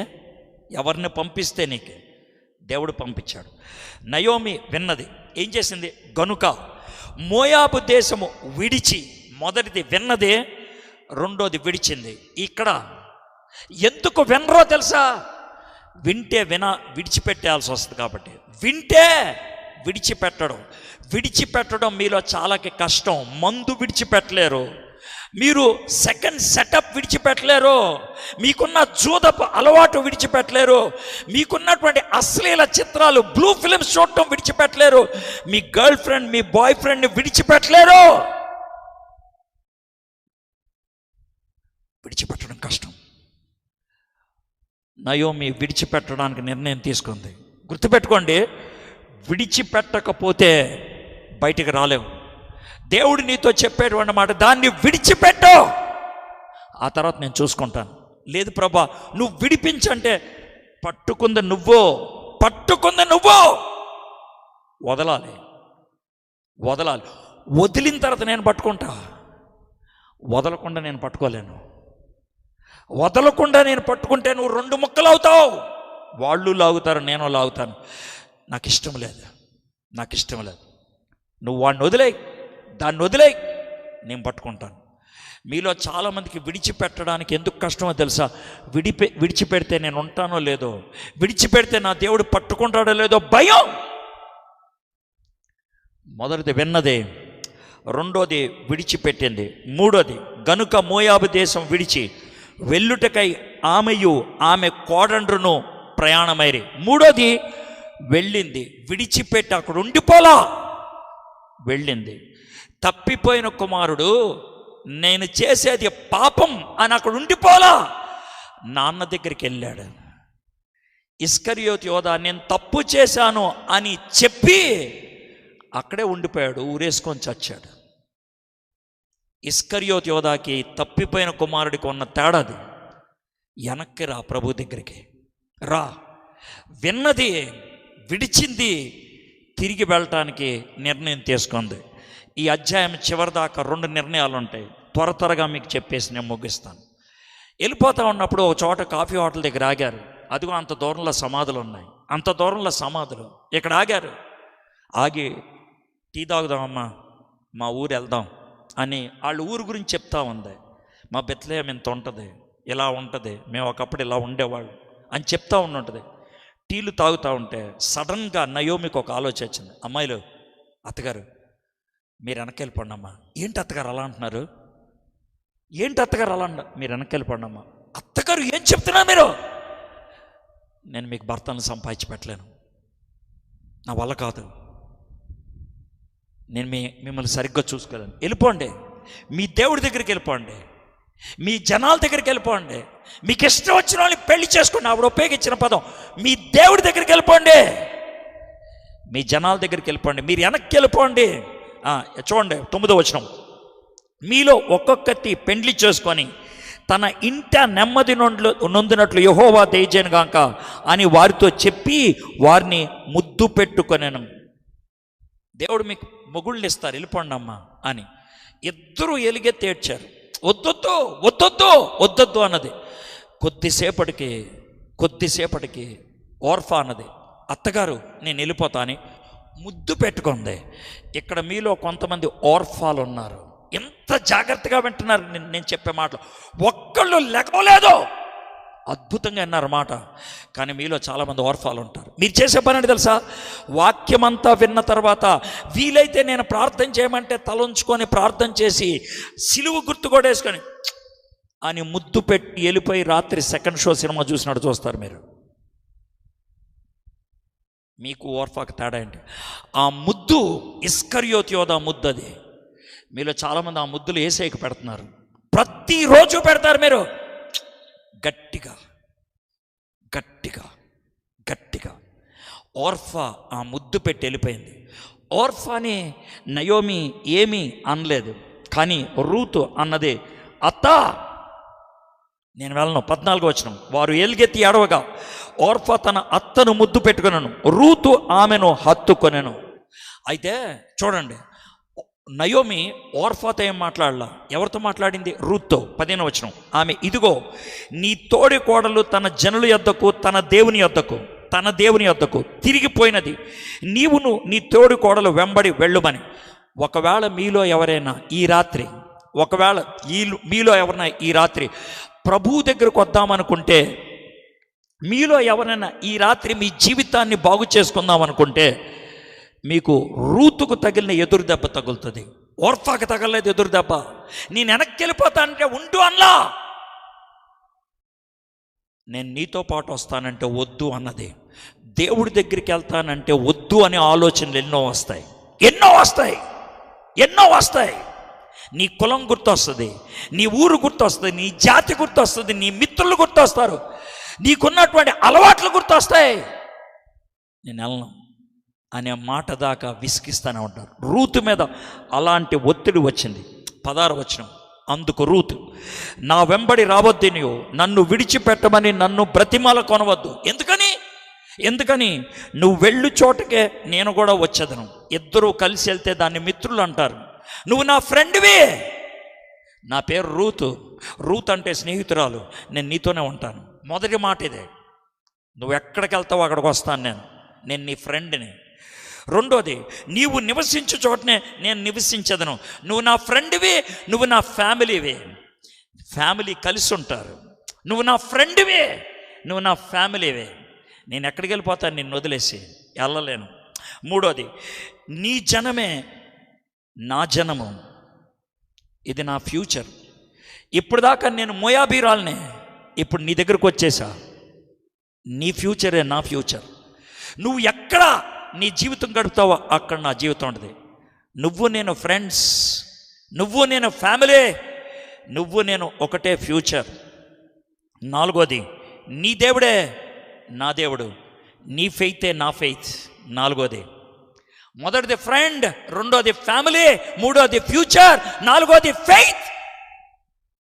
మన ఇద్దరిది ఒకటే విశ్వాసం, నీ దేవుడే నా దేవుడు. మొట్టమొదటిసారిగా డిక్లేర్ చేసింది పెదాలు తెరిచి, నీ దేవుడే నా దేవుడు. నా దేవుడిని వదిలేశాను నేను, ఈ దేవుడిని పట్టుకుంటాను నేను. ఐదోది, లాస్ట్ వన్, నీవు మృతి పొందు చోటనే నేను అనుకుంటాను, నీవు మృతి పొందు చోటనే అని నయోమితో అని, నయోమి ఇక్కడ కూర్చుందేమో, నయోమితో నువ్వు మృతి పొందు చోటనే నేను మృతి పొందుతాను అని ఇలా వెనక్కి తిరిగి 3 సమాధులు చూపించి ఎక్కడ నీ మొగుణ్ణి నా మొగుణ్ణి పాతి పెట్టారో ఒక చోట నిన్ను నన్ను కూడా ఒకే చోట పాతి పెట్టాలి. మనిద్దరం మొగుళ్ళు ఒక చోట ఉన్నారు, మనిద్దరం కూడా ఒక చోటే ఉంటాం. What a statement it is. నీ ఫ్యూనరలే నా ఫ్యూనరల్, నీ ఫైనలే నా ఫైనల్. మనిద్దరం ఫ్రెండ్స్, మనిద్దరం ఫ్యామిలీ, మనిద్దరిది ఒకటే ఫ్యూచర్, మనిద్దరిది ఒకటే ఫెయిత్, మనిద్దరిది ఒకటే ఫ్యూనరల్, ఒకటే ఫైనల్. రూతు సాహసించి వచ్చేయడానికి ఇష్టపడింది. రూతు మొదటి అధ్యాయంలో బెత్లెహేం పురాన్ని చేరింది. బెత్లెహేము పురానికి రావటం అనేది రూతు నిర్ణయం. బెత్లెహేము పురం వచ్చిన తర్వాత బోయజు పొలములోకి రావటం అనేది దేవుని చిత్తం. 2వ అధ్యాయంలో పొలములోకి వచ్చింది. 3వ అధ్యాయంలో పాదాల చెంత చేరింది, అది దేవుని సంకల్పం. 4వ అధ్యాయంలో బోయజు పక్కన భార్యగా కూర్చొని దేవుని యొక్క వంశావళిలోకి రూతు పేరు ఎక్కడానికి కారణమైంది. పురములోకి వచ్చింది, పొలములోకి వచ్చింది, పాదాల చెంత చేరింది, పక్కన కూర్చుంది. రూతు గ్రంథానికి 4 అధ్యాయాలు. రూతు మోయాబీరాలు, కెమోష్ అనే దేవతను కొలిసే దరిద్రురాలు. లోతు తన కూతురు ద్వారా పుట్టిన వంశములో వచ్చినటువంటి పనికి మాలింది. యెహోవా రెక్కల కిందకు వచ్చింది, ధన్యురాలైంది. యేసుక్రీస్తు యొక్క వంశావళిలో ఆమె పేరు చేరింది. ఈ రాత్రి నువ్వెవరో నాకు తెలియదు, ఈ రాత్రి నువ్వెవరో తెలియదు నాకు. You can come to Jesus Christ. యేసు దగ్గరికి రావచ్చు. మీలో కొంతమంది నయోమీలు ఉన్నారు, జారి వెళ్ళిపోయిన వాళ్ళు, వెనకరండి. మీలో కొంతమంది రూతులు ఉన్నారు, మొదటిసారిగా ప్రభు దగ్గరికి వచ్చేవాళ్ళు. నయోమి అయినా రూత్ అయినా చేరింది బెత్లెహేమే. నయోమి అయినా రూత్ అయినా వదిలింది మోయాబే. ఈ రాత్రి నువ్వు వదలాల్సింది వదిలేస్తావా? చేరుకోవాల్సిన జాగాకి చేరుకుంటావా? తలంచండి, కళ్ళు మూసుకోండి, ప్రార్థన చేసుకుందాం. ఒక్క నిమిషం పాటు ఎవరు లేవద్దు. ఇక్కడ నయోమీలు ఉన్నారు. ఒకప్పుడు నా జీవితం బాగుండేది, ఒకప్పుడు నా జీవితం పవిత్రంగా ఉండేది, ఒకప్పుడు నా జీవితంలో ప్రార్థన బాగుండేది, ఇప్పుడు లేదు. అదే నయోమి, అదే నయోమి. నయోమి ఒక నిర్ణయం తీసుకుంది వెనక్కి వెళ్ళటానికి. తప్పిపోయిన కుమారుడు నిర్ణయం తీసుకున్నాడు వెనక్కి వెళ్ళటానికి. యోనాకి దేవుడు ఒక నిర్ణయాన్ని ఇచ్చాడు, వెనక్కి వెళ్ళు అని. ఈ రాత్రి దేవుడు నిన్ను వెనక్కి రా, నన్ను వదిలేసి చాలా దూరం వెళ్ళిపోయావు నువ్వు, నేను కలిసి ఉన్నాం, వెళ్ళిపోయావు నువ్వు, దావచ్చాయి. ఈ రాత్రి నీకు అలాంటి పిలిపిస్తున్నాడేమో నాకు తెలియదు. వస్తావా ప్రభు దగ్గరికి? తిరిగి వస్తావా? మీలో కొంతమంది రూతులు ఉన్నారు, ఇక్కడ కొంతమంది రూతులు ఉన్నారు. ఆ రూతులు ప్రభు దగ్గరికి మొదటిసారి వచ్చేవాళ్ళు. వస్తావా ప్రభు దగ్గరికి? వస్తావా? రూతులాగా మొదటిసారి వస్తావా? నయోమిలాగా తిరిగి వస్తావా? రా, ప్రభు దగ్గరికి రావాలి. ఈ రాత్రి రావడానికి ఇష్టపడుతున్నారా మీరు? ప్రార్థన చేసుకుందాం. నేను రావడానికి ఇష్టపడుతున్నాను, నేను ప్రభు దగ్గరికి వస్తాను, నయోమిలాగా తిరిగి వస్తాను అని కొంతమంది, రూతులాగా ప్రభు దగ్గరికి వస్తానని మరి కొంతమంది. మీలో ఎవరైనా ప్రభు దగ్గరికి రావడానికి ఇష్టపడితే ఈ రాత్రి ప్రభు నాతో మాట్లాడాడు. ఆ రోజు నయోమితో దేవుడు కబురిచ్చినట్లు మీరు నాకు కబురిచ్చారండి, నేను ప్రభు దగ్గరికి వస్తాను అన్న వాళ్ళు ఉన్నట్లయితే ఉన్న చోటను ఒక్కసారి లేచి నిలబడండి. నేను ప్రభు దగ్గరికి వస్తాను అన్నవాళ్ళు, వాళ్ళు మాత్రమే ఉన్న చోటను లేచి నిలబడండి. చిన్న ప్రార్థన చేసుకొని ముగించుకుందాం. లేచి నిలబడిన వాళ్ళు వెంటనే తలంచుకోండి, కళ్ళు మూసుకోండి. కూర్చున్న వాళ్ళు ఎవ్వరు కూడా కళ్ళు తెరవద్దు. పక్కనోళ్ళు లేచారని మీరు లేవద్దు. ప్రభువు మీతో మాట్లాడితే, ప్రభు మాటను వినటానికి ఇష్టపడితే, తిరిగి రావటానికి ఒక నిర్ణయం తీసుకుంటే, ప్రభువు దగ్గరికి చేరుకోవాలనేటువంటి రూతులాగా ఒక నిర్ణయం తీసుకుంటే మీరు లేచి నిలబడచ్చు. ఎవరైతే లేచి నిలబడ్డారో మీ కుడి హస్తాన్ని మీ హృదయం మీద పెట్టుకోండి. హృదయం మీద చిన్న ప్రార్థన చెప్తాను, నా ప్రార్థన వినండి. చెప్పండి నా వెనక. యేసయ్యా, ఈ రాత్రి నాకు కబురు పంపించావు, ఆ కబురు నాకు అందింది. అయ్యా, నేను నీ దగ్గరకు వస్తాను. నేను విడిచిపెట్టాల్సింది విడిచిపెడతాను, నీ దగ్గరకు వస్తానయ్యా. నన్ను స్వీకరించు, నన్ను ఆదరించు, నన్ను బయటకు తీసుకురా, నాకు శక్తిని అనుగ్రహించు, నిన్ను వెంబడించటానికి సహాయం చేయి. యేసయ్య నామంలో అడుగుచున్నాను, ఆమేన్. మా దేవా, మా ప్రభువా, ఈ గ్రామానికి మరొకసారి రావడానికి మీరు కృప చూపించారు. ఈ రాత్రి వీరితో మాట్లాడటానికి కృప చూపించారు. ప్రభువా, ఇక్కడ కూర్చున్న వాళ్ళంతా కూడా ఒక విషయాన్ని ఖచ్చితంగా చెప్పగలుగుతారు. నేను వర్తమానం ఆరంభించినప్పుడు వేళల్లో చాలామందికి అనుమానం ఉండి ఉంటుంది, వీడు ముగిస్తాడా, వీడి గొంతుకు లేదని. ప్రభువా, ఆరంభంలో బాలేదు, అంతంలో బాగుంది. ఇది నీ కార్యం కాకపోతే ఇంకేమంటాం ప్రభువా? ఇది నీ కార్యం కాదా? ఇది నీ కార్యం కాదా? వాళ్ళ కళ్ళ ముందు ఇది చూడలేదా ప్రభు? వాళ్ళు మాట్లాడితే గొంతుకు అరిగిపోయి స్వరం ఆగిపోవాలి, కానీ మాట్లాడితే స్వరం బాగుపడతాం ఏంటి ప్రభా? ఇది నీ కార్యం కాదా? This is your work. ప్రభా, మీకు వందనాలు చెల్లిస్తున్నాను. ఈరోజు ఎంతమంది అయితే ప్రభా లేచి నిలబడ్డారో వారందరిని బట్టి మీకు స్తుతులు చెల్లిస్తున్నాం. రూతులాగా వాళ్ళు సవాళ్ళు ఎదుర్కొంటారు, రూతులాగా వాళ్ళు ప్రశ్నలు ఎదుర్కొంటారు, రూతులాగా వాళ్ళ హృదయంలో అలజడి రేస్తుంది. వాటిని తట్టుకునే శక్తిని మీరు అనుగ్రహించండి, నిలదొక్కుకోవడానికి సహాయం చేయండి. ఈ వాక్యాన్ని మా అందరి జీవితానికి ఆశీర్వాదకరంగా చేయమని యేసు నామములో ప్రార్థన చేయుచున్నాం తండ్రి, ఆమేన్.